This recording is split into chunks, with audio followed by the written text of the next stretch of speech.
Assalamualaikum warahmatullahi wabarakatuh.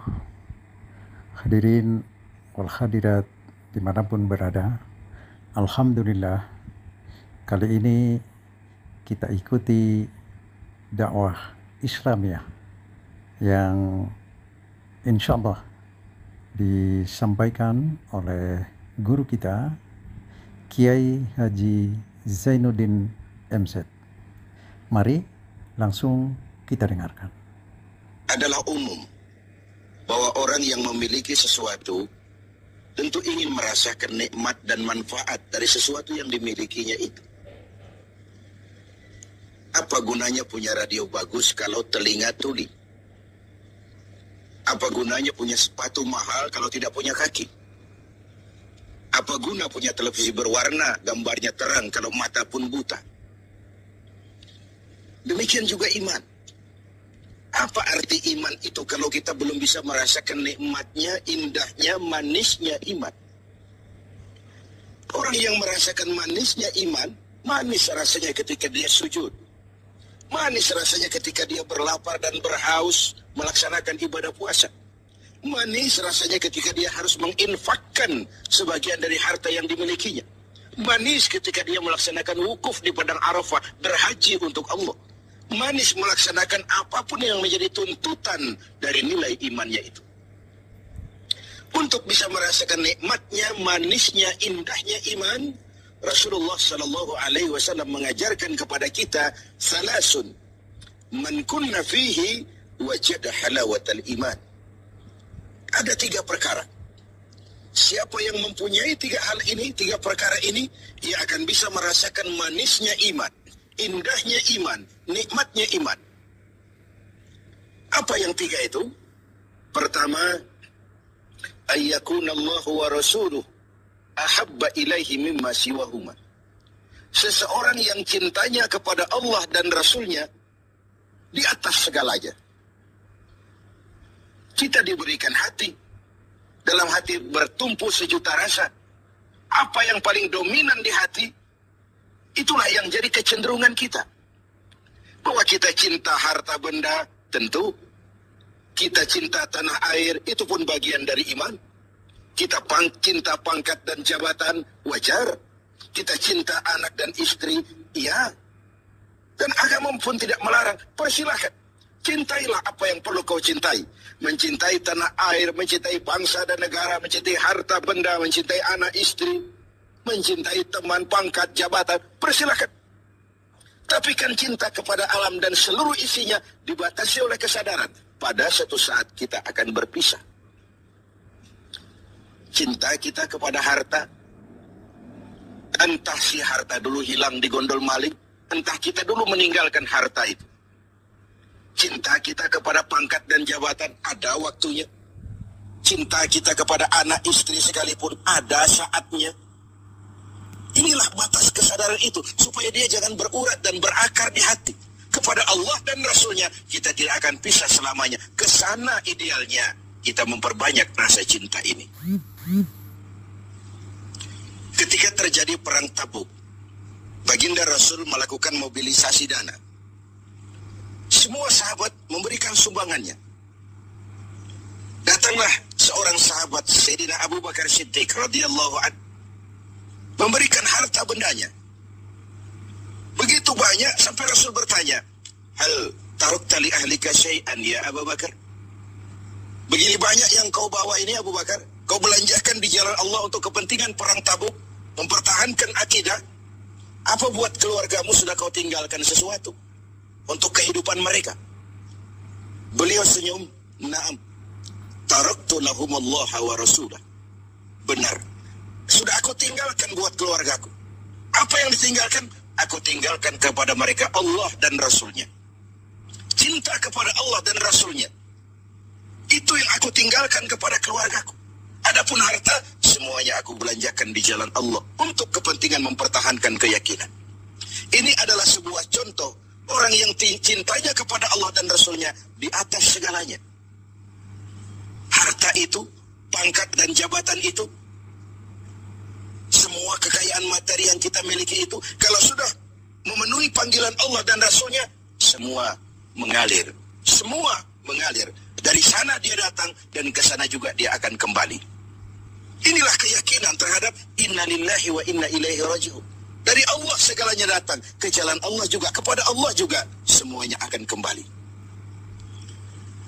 Jadi kalau cinta ini sepenuhnya sudah kita gantungkan kepada alam dan isinya, cinta benar kita kepada pangkat dan jabatan, sehingga sulit melepaskannya, akhirnya terkena penyakit megalomania, sindrom, power syndrome.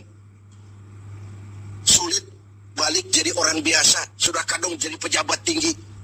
Sulit melepas pangkat dan jabatan, dengar mau ada mutasi, gerasa gerusuk, cari mbah ini, cari mbah itu. Bawa ayam putih, bawa kambing hitam, macam-macam dilakukan. Sebagai cermin bahwa jabatan itu berakar di hati, sulit untuk melepaskannya. Orang yang cintanya kepada Allah dan Rasulnya, kalau suatu saat dia harus melepas yang dia sayangi, dahulu pun ketika terlahir ke alam ini, tidak ada harta yang saya bawa. Kalau sekarang saya harus melepasnya, innalillahi wa inna ilaihi raji'un. Dahulu pun ketika terlahir ke alam ini, tidak ada pangkat dan jabatan yang saya sandang. Kalau sekarang saya harus melepaskannya, innalillahi wa inna ilaihi raji'un. Oh, itu cuma sekadar titipan dari Allah saja. Disinilah lapang dadanya seorang mukmin ketika dia menempatkan cinta Allah dan Rasulnya di atas segalanya. Ini yang pertama. Yang kedua, untuk merasakan manisnya iman ini, wa ayyuhibba 'abdan la yuhibbuhu illa lillah. Dia cinta kepada sesama hamba, cintanya karena Allah, bukan karena kepentingan. Kalau sudah cinta karena kepentingan, sebatas kepentingan terakomodir, kita loyal, kita taat, kita setia, kita cinta. Begitu kita merasa kepentingan kita diabaikan, kita jadi musuh nomor satu. Pantas saja kalau dalam panggung politik ada pameo, tidak ada teman abadi. Yang ada tujuan abadi, kepentingan abadi. Hari ini teman, besok lawan. Hari ini disanjung, besok digusur. Agama mengajarkan cintai sesama hamba karena Allah. Bukan karena kepentingan, bukan karena mencari kehormatan diri, tapi karena Allah saja. Kau di jalan Allah, kau saudara saya. Kau keluar dari jalan Allah, sampai sini saja kita. Bersaudaranya itu karena Allah. Islam membebaskan manusia dari ras diskriminasi. Dan ikatan akidah jauh lebih kuat daripada ikatan darah. Tidak ada persaudaraan yang lebih kokoh selain persaudaraan yang diikat dengan nilai-nilai akidah. Saya sih tahu mabuk itu haram, cuma saya ngormatin teman. Ngormatin teman, ikut minum. Saya sih tahu judi itu haram, cuma diajak saya nggak enak sama teman. Ngormati teman, mengorbankan keyakinan. Untuk hal-hal yang seperti itu, tidak ada toleransi yang perlu dirumuskan. Bersaudara karena Allah, bertemu karena Allah, berpisah pun juga karena Allah. Ini yang mahal zaman sekarang. Sekarang kan bersaudara karena kepentingan, karena ada maunya. Berteman karena ada kepentingan. Bila kepentingan tercapai, teman jadi lawan pun nggak masalah. Lawan jadi teman sekalipun it's okay, asal kepentingan tercapai. Nah, nuansa Ramadan mempertemukan kita dalam ikatan jalinan karena Allah semata-mata. Bertemu ya karena Allah, berpisah pun juga karena Allah. Ikatan kekeluargaan kita sebagai bangsa memang nyaris rapuh. Berbagai konflik di daerah belum kunjung selesai. Baik yang bernuansakan agama, etnis, dan macam-macam lagi. Di Papua sana, di Poso sana, bahkan di kota-kota besar masih sering terjadi bentrokan antar kampung, antar tetangga, antar wilayah. Lalu keroyokan, rame-rame, menyatakan identitasnya pada proporsi yang salah sebenarnya. Bertemu karena Allah, berpisah juga karena Allah. Persaudaraan semacam itu melahirkan kenikmatan iman. Kenapa? Karena imanlah yang mengayomi itu semua. Yang ketiga terakhir, untuk bisa merasakan manisnya iman, wa ayyakraha ayyauda fil kufri ba'da idh anqazahu Allahu minhu kama yakrahu ayyuqzafa finnar. Dia benci kekafiran, kebatilan, kezaliman, kemunkaran, ketidakadilan, maksiat. Setelah dia diselamatkan Allah dari hal-hal seperti itu, sebagaimana dia tidak suka kepada neraka. Sebagaimana bencinya dia kepada neraka, begitulah dia membenci kebatilan, ketidakadilan, kezaliman. Tidak seorang pun di antara kita yang suka neraka. Jangankan lagi masuk, mendekat saja kita tidak kepingin. Seperti itulah harusnya sikap kita menghadapi kemunkaran, kebatilan, kezaliman, ketidakadilan. Bukankah Rasul mengisyaratkan, kalau kamu melihat kemunkaran, ubah itu dengan tangan. Kalau tidak mampu, dengan lidah. Kalau tidak sanggup, dalam hati. Setidaknya jangan join dengan kebatilan dan kemunkaran. Mengubah sebuah kemunkaran dengan tangan, itu simbol dari power. Siapa yang punya power? Penguasa. Tugas penguasa itu. Yang punya pasukan, punya senjata, punya dana, punya sistem, punya strategi untuk memberantas kemunkaran. Ada yang memberantas kemunkaran dengan lidah, dengan bicara. Para ulama, para mubalik, para kiai, para wakil-wakil rakyat yang di DPR sana. Mencegah yang munkar dengan lidah, bicara. Sampaikan apa yang menjadi aspirasi rakyat. Ada yang dalam hati saja, ini biasanya rakyat banyak. Bicara nggak didengar, kadang juga takut akibatnya, dalam hati saja.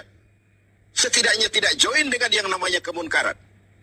Karena ketika yang ma'ruf berjalan, yang munkar juga berjalan, sama-sama berjalannya, lalu hukuman datang kepada yang munkar ini, yang ma'ruf pun akan terkena juga dampak dan akibatnya.